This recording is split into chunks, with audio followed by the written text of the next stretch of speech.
Cześć, siemaszko, witam was w odcinku 9 z pracy na farmie w Kanadzie. Dzisiaj grabię lucernę. Mamy godzinę 21:24. Dzień, o Boże, który jest dzisiaj? 28 czerwca 2025 roku. Pogoda dopisuje, w ciągu dnia było bardzo ciepło i w ciągu dnia grabiłem trawę, walczyłem z prasą, do której widać sterownik tutaj.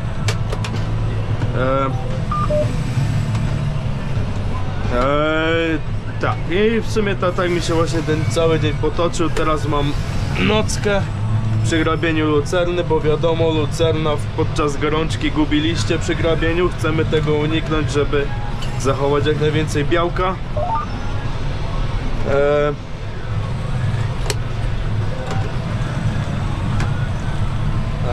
A nie było pytań odnośnie tego, w jaki sposób robimy sianokosy tutaj w Kanadzie. Otóż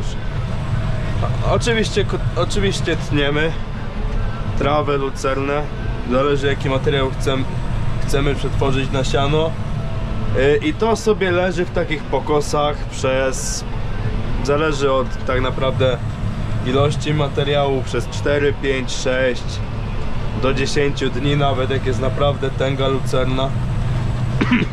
I to po tym czasie teoretycznie jest wyschnięte, ale grabimy to później w rządki, najwęższe jak się tylko da, tak jak ja właśnie robię teraz, i ono jeszcze sobie w tych rządkach dosycha, bo to jest takie, no jakby to nazwać, napuszone, także ma spory przepływ powietrza, a z racji tego, że tutaj mamy dość ciepłe wiatry również i w nocy, to też pomaga.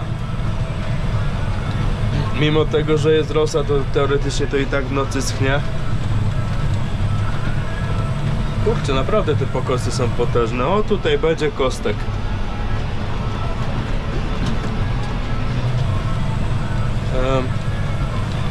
Także właśnie tak.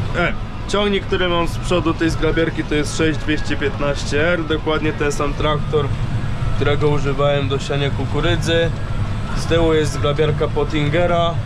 Oznaczenia zabijcie mnie, nie pamiętam. Kojarzę, że jest 852, ale coś o zgrabiarce. Szczerze, trochę zbyt skomplikowana jak na zgrabiarkę. Naprawdę, to jest tyle punktów smarnych, że to się w głowie nie mieści. Dla porównania, w prasie John Deere'a 568, do której sterownik mam tutaj, i ilość kalamitek to 4, jest 8 kalamitek łącznie, po 4 na każdą stronę prasy, i więcej nie potrzeba. Łożyska są kryte, raczej są bezproblemowe, bo ta prasa zrobiła 44 000 belek i z tego co wiem, tam naprawdę mało łożysk było wymienianych w tym tygodniu. Teraz co nie nagrywałem nic, bo właśnie przez to, że przy tej prasie grzebałem z podbieraczem, bo tam trochę było do roboty. No to na podbieraczu łożyska były pordzewiałe jak nie wiem co, ale nadal się kręciły, ale mówię nie, zakładziemy nowe. No i właśnie tak to by było. Pole, na którym jestem, ma powierzchnię 22 hektarów bodajże, jak dobrze pamiętam. Tak, tutaj będzie te 22. Tutaj jeszcze jest drugi kawałek po tamtej stronie płotu. Tam jest 9. Jeszcze jest jeden kawałek na północ, taki mały, tam będzie ze 4 hektary może.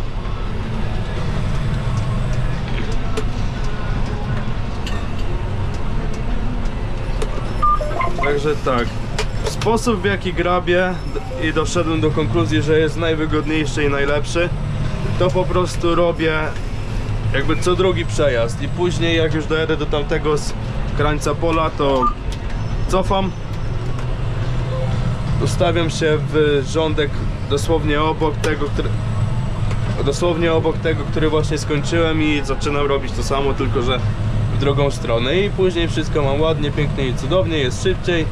Zostaje mi się tylko poprzecza, z reguły staram się to robić na 3 razy, żeby później mieć mnóstwo miejsca na zawrócenie się ciągnikiem z prasą. No także tak. It's gonna be fine. gdzieś jest nieziemski zachód słońca. Tak mi się podoba. Ach. I w sumie to by było tyle. Nie mam zbytnio o czym opowiadać. Pytań... A było pytanie o 8530, ale to opowiem o nim więcej przy okazji prasowania, bo to jest mój ciągnik, którego używam do dużej kostki. Wtedy sporo więcej o nim opowiem, bo to jest naprawdę no to jest legenda już, tak? No bo to jest ciągnik z 2008 roku, czyli ciągnik, który za rok będzie pełnoletni. Więcej już takich dobrych silników jak 8.5 nie będzie, dlatego trzeba o niego dbać.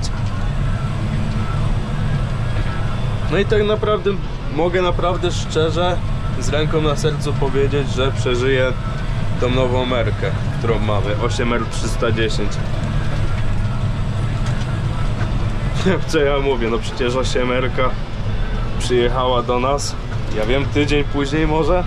Taki wyciek miała z przodu, spod jednego z kół pasowych, nie pamiętam, które to było, ale to taki wyciek, Jezu, masakra normalnie. Dlatego no mówię, John Deere zszedł na psy.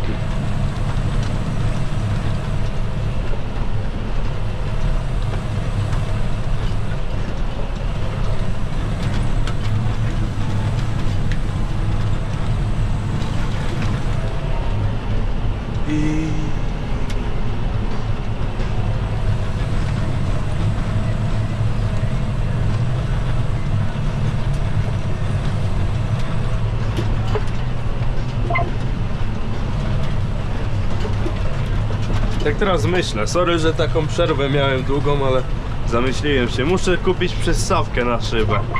Bo jak wszyscy dobrze wiedzą, 8.5 brzmi nieziemsko, a przy dużej kostce on ryczy. On dosłownie ryczy. Do tego stopnia, że chcę mu założyć przelot jak do sezonu dużej kostki, ale nie wiem, czy szefostwo na to pójdzie. Niestety, trochę mnie to boli, ale muszę ten przelot jakoś przemycić. Prawdopodobnie będę tego żałował po pierwszych 20 minutach, albo i nie. Nie wiem. Zobaczymy.